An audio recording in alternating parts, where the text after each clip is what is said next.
guys, Elliot here, Titan 1500 DIY Mafia. Back at it with another project today. The last video we modified the carb hat to remove the divider inside to make room for the vent tube extensions on the carburetor. So today we're going to show you how to do that. It's a very simple process, but like me, looking online, it's not really clear of what size tubing to use. Do you put it over the vent tube extensions that are currently there, or do you put them inside? So we'll go over all that and show you how to make them. Okay, so the current situation here, what we're working with is this current carburetor that I got.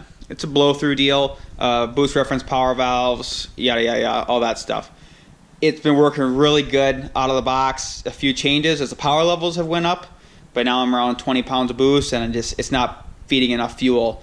And I'm running no jet in the back, just the drilled out jet extensions, and I still can't get enough fuel into it. So I really think the problem is not having the vent tube extensions. So the vent tube extensions are going to extend the bowl vents here, and we're going to use a tube and bring them up and give a quicker signal and better signal into the carb. And a lot of people say you can drop 10 jet sizes by doing this. I sure hope so, because I'm out of jet and I really need some more power for next weekend. Okay, so correction, the tubing is a 3/8 tubing. It'll fit right over the carburetor vent extension already, the vent tube. So we just need to get ourselves a nice piece here. We can always cut it down later, so I'm going to work with something a bit longer, because when you buy it, you pretty much got to buy 30 feet. Spin this.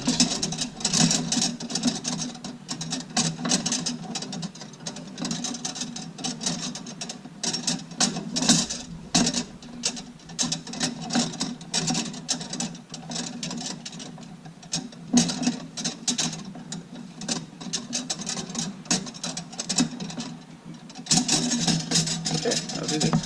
So we'll have to sand these ends to get it in, but let's get it bent first. So we're done with this. These bending spring kits at any hardware store pretty much.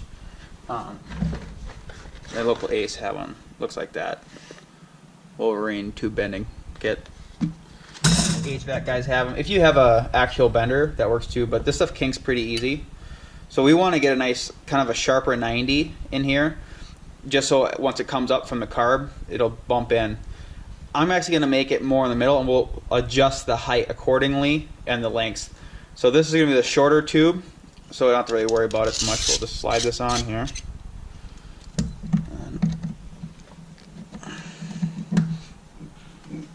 Okay. Looks about like a 90. And it pulls it off, and it's pretty close. Now to straighten it out, I'm going to put this in a vise. And these jaws are aluminum, and they have a channel, so it'll help straighten this out.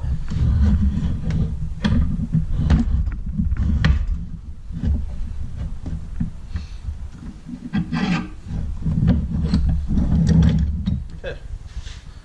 Looks a lot better now. So let's grab the other one. So here's our other one. So they're roughly the same. So we can adjust our height.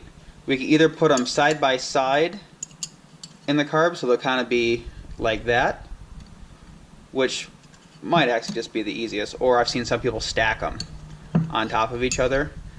I don't think it really matters. So I think we're just going to do them side by side.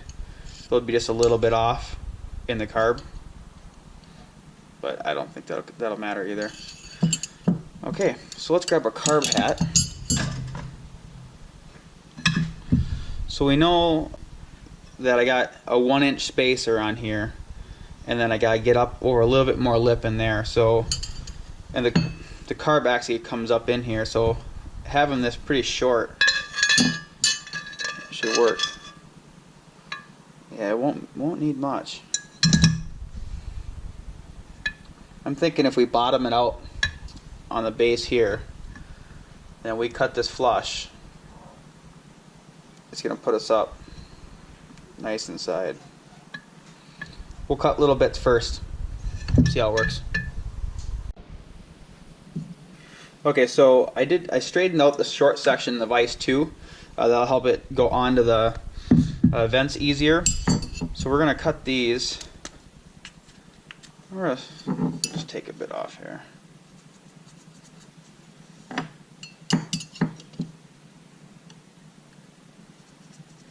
Let's start there.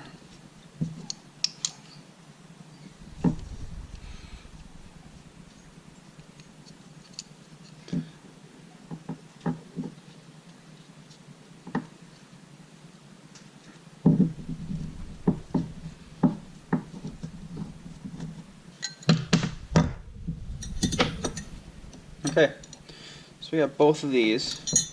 We'll grab our file set. Let's file them down. Let's see how they fit. Okay, now to clamp the chamfer as a whole, we just have a small needle file kit. Like these at Harbor Freight. They're pretty cheap. I've had these for a couple of years and they really save your ass on a lot of stuff. So we want these to fit snug, so not loose, but basically if you do take a little bit too much off, you can always just squeeze them a bit. It'll kind of swedge them on there then.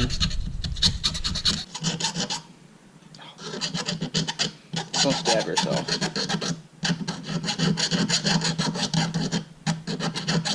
Okay, let's see if these fit.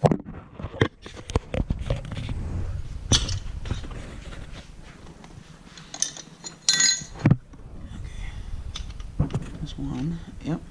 Nice and snug. Shorter one.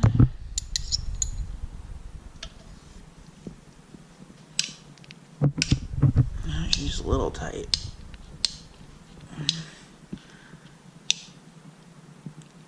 I'm gonna have to go in and try that one. There it goes. Okay. I'm gonna have to straighten that vent tube out, but okay, we're pretty close. And they both go on all the way. Next. Okay. There we go.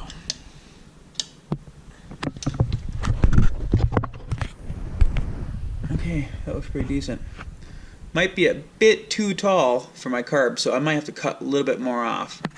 But let's get the hat. Check it out.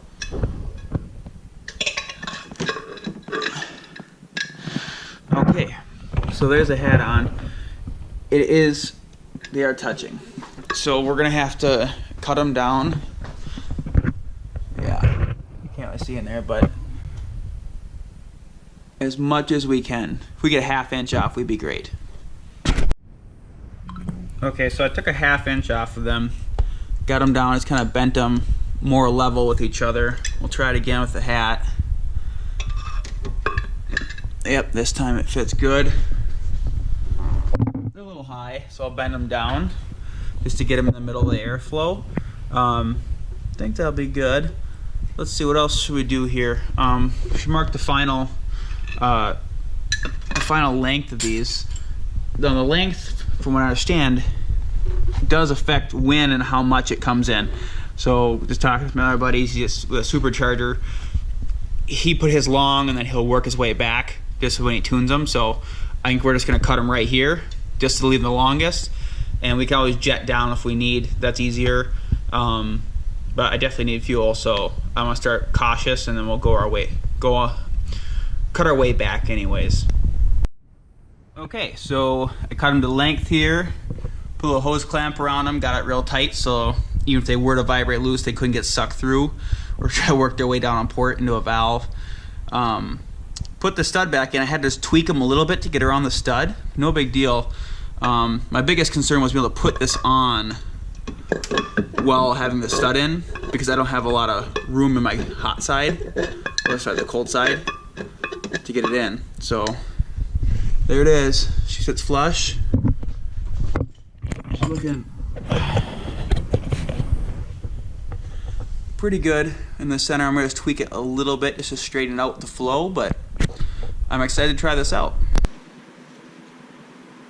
Okay guys, the boost tubes are installed, and we're going to drive around a little bit, spend a week or two tuning on it, work on the trans brake at the track. We'll see how it worked, you know, how to drive, how's it going, any other changes I had to make, would I recommend it.